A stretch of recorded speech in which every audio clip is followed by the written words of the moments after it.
Welcome back, everybody, for another deep dive. And today we're going to get into preclinical testing, specifically pharmacokinetics. Oh, very interesting. Yeah, so we've got all this research Right. on how scientists figure out a drug's journey through the body. And we're talking like way before it even gets near a human. Yeah, this is like the foundation of drug development. Absolutely. You really can't imagine releasing a drug without understanding how it's absorbed, Right, where it goes in the body, how it's broken down, right. and how it ultimately leaves the system. Got to get out somehow. Exactly. So that's where this concept of ADME comes in. Okay, Absorption, distribution, metabolism, and excretion. got it. ADME, like a roadmap for the drug's adventure through the body. Yeah, that's a great way to think about it. But all of this is happening in animal models, right? Exactly. Before human trials even start. Yeah, it's all about getting those early insights, those data points that are going to tell us how this drug might behave in humans. There's like a dress rehearsal with the stand-in for the human body. That's a good analogy. But how do they actually study this in animals? Well, These are like tiny blood draws and urine samples. you're on the right track. Yeah, researchers use a variety of techniques, but blood and urine sampling are definitely common. Okay. That gives them, a timeline of the drug's concentration over time. Yeah. They also analyze tissues to see where the drug accumulates. So it's like a detective tracking the drug's movements through the body. Exactly. But, there's obviously a lot of variation between, say, a mouse and a human. All right, of course. So how do they bridge that gap? Well, that's where this concept of apparent volume of distribution comes in. Apparent volume of distribution. Not an actual physical space, but a calculated value. Okay. It's more like a ratio that helps us understand how much of the drug is hanging out in the tissues versus the bloodstream. Okay, so this apparent volume can even be larger than the actual animal's body. It can, and that's where it gets a little bit tricky to wrap your head around. Yeah, how's that even possible? Think about it like this. Imagine you add a teaspoon of salt to a glass of water. Okay, it dissolves. Right now, imagine adding that same teaspoon of salt to a swimming pool. Okay, so the salt is still there, just way more spread out, so the concentration is lower? Exactly. A large volume of distribution suggests that the drug is highly dispersed in the body. It's tucked away in tissues. Okay. Whereas a small volume means it's mostly staying in the bloodstream. So it's less about literal space and more about the drug's tendency to explore, so to speak. Yeah, you could say that. But how do they even figure out this volume? Well, they run these experiments. They meticulously collect data. Right. And then they use some pretty sophisticated mathematical equations and modeling to calculate these parameters, these pharmacokinetic parameters. Sounds incredibly complex going from these animal studies to projecting doses for humans. It is. They have to take into account body weight, potential drug interactions, even how efficiently the body breaks down and eliminates the drug.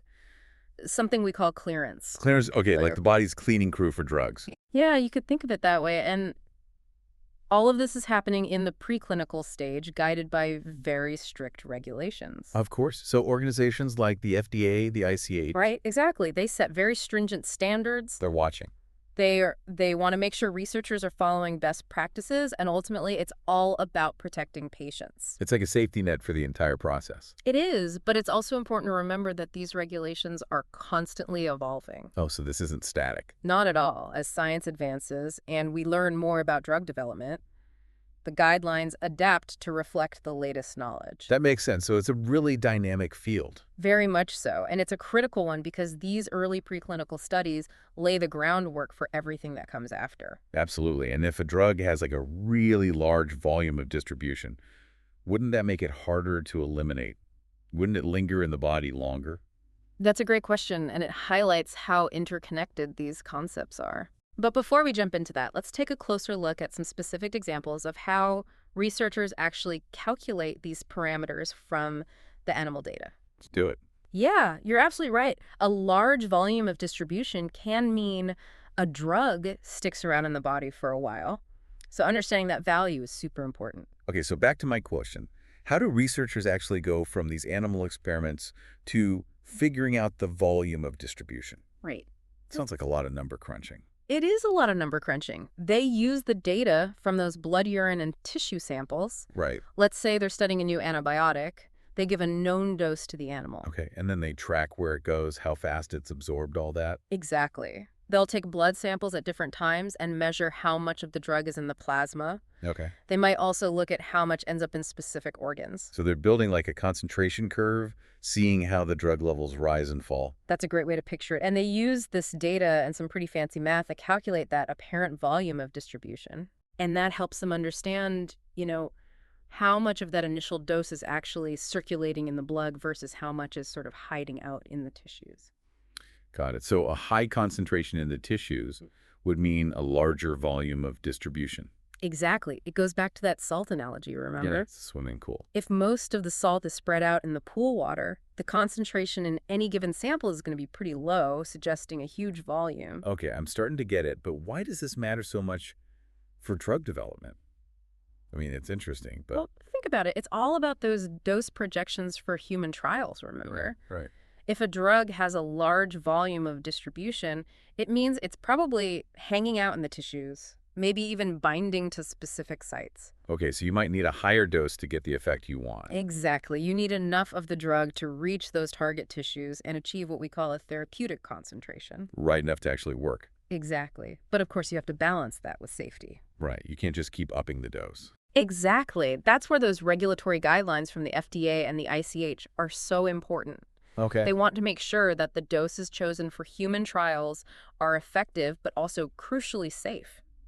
It's a delicate balance. It really is. This whole process is so intricate. It's amazing how much work goes into understanding a drug before it even gets near a person. It really is a testament to the complexity of drug development. Yeah. Every step from these early ADME studies in animals to those first human trials is absolutely critical. Right, and like we said, this is just scratching the surface of pharmacokinetics. Oh yeah, we've only just begun to explore this fascinating world. Yeah, it really shows how important those early studies are. It's true, they set the stage for everything that comes after. Right, and all that info is what they use to make those decisions about dosing for the human trial. Exactly. Researchers use these complex mathematical models. They factor in all the data from the animal studies Right. to try and predict, what the optimal dose would be for humans. It's like a puzzle, using those clues from the animal data to figure out how to treat people safely and effectively. It is a puzzle, and it's not just about making sure the drug works. It's about minimizing the risks, too. Right, which is where those guidelines come in. It's good to know there are safeguards. Absolutely. The FDA and the ICH play a huge role. They set these really high standards for preclinical testing to make sure patients are protected. It's amazing to think that behind every drug we take, there's this whole world of research analysis, all these factors to consider. It's true. And it all starts with that basic understanding of the drug's journey through the body. Those 4 letters, ADME. Right, ADME. They represent like a core concept in drug development. This deep dive has been so interesting. I feel like I have a whole new appreciation for how complex this is, this whole preclinical pharmacokinetics thing. It's a fascinating area, and it really shows you how much work goes into developing the medicines we all rely on. It's like every drug has a story, and this is just the first chapter. Understanding how it moves through the body. That's a great way to put it. Thanks for joining us on this exploration of preclinical testing. Of course. I hope you've learned a bit more about how scientists work to bring safe and effective treatments to everyone. Absolutely. And a new appreciation for those animal models that help make it all possible.